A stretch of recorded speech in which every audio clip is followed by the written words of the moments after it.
Hey there, streaming junkies. Welcome to today's video where we are going to be testing which premium streamer is the fastest. Now, this is going to be part of a new series that I'll do that will ultimately determine who's got the best premium streamer out there. We're not going to try to answer that question in its entirety today, just which one is fastest. So, between the Roku Ultra, the Fire TV Cube, the NVIDIA Shield Pro, and the Apple TV 4K, which one is the fastest? I'll be testing it in 4 different areas: a full restart, opening an app, and playing content with voice, and playing content without voice control.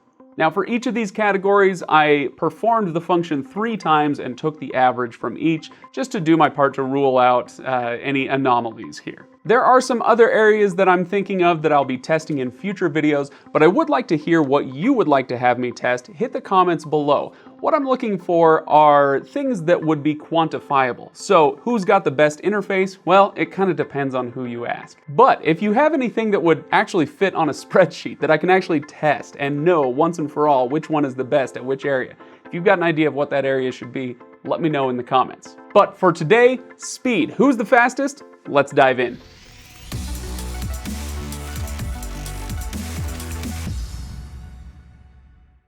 Alright guys, as we get started, don't forget to like and subscribe if this video is fun, etc, etc. Let's get right into it though.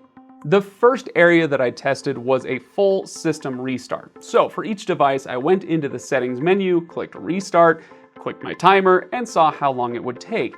As I expected, this was the area that kind of had the most spread between the devices. The Roku Ultra and the Fire TV Cube were almost identical, coming in at 33.5 seconds each, roughly. The Apple TV 4K was surprisingly fast, shockingly fast, at 21 seconds, just over 21 seconds. And also shockingly was just how long it took the NVIDIA Shield Pro to do a restart. I would think that would be the beefiest machine on the list, right? But it took a full 45.3 seconds to get through a full restart, again, on average.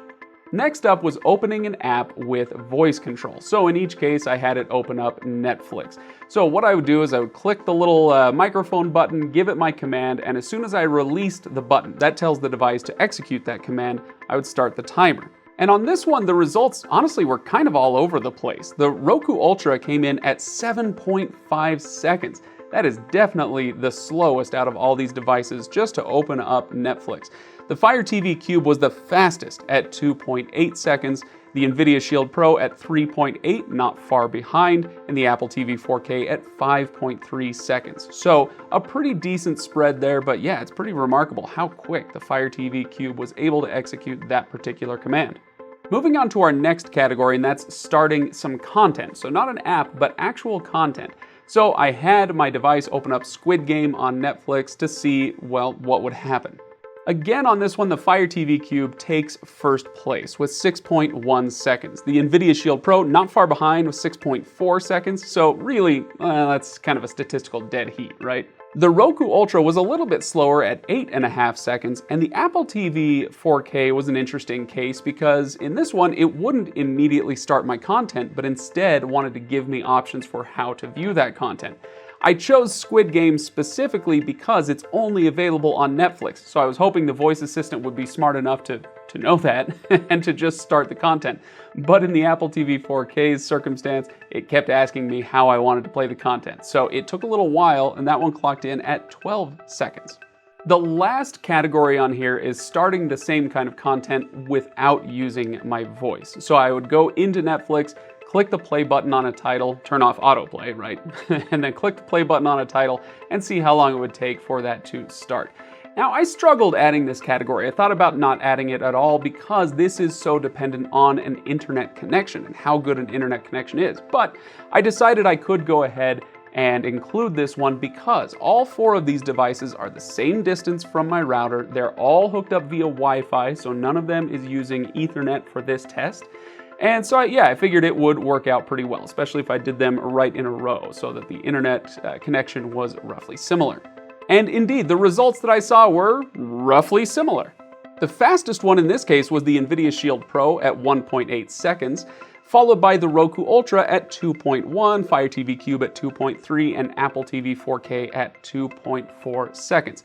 So yeah, not a lot of variation between the devices in this particular category, again, probably because it's largely dependent on your internet connection. So what conclusion can we come to with all of these numbers here? Now, the Apple TV 4K won in the restart category, but I don't know how often you're going to be restarting your device, but it was a good stand-in for how quickly the hardware could get up and running. Where I was really impressed was the Fire TV Cube. I was not expecting it to perform as well as it did, partly because it's an older device compared to some of the other ones. Like the Apple TV 4K has been updated more recently, whereas the Fire TV Cube latest model is just over 2 years old now. So I wasn't sure it was going to be able to keep up.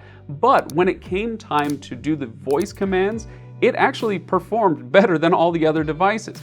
That's probably due to the fact that it has a dual processor setup. So it's got a processor dedicated to just those voice commands, and then a second processor dedicated to executing those commands, when it comes to streaming anyway.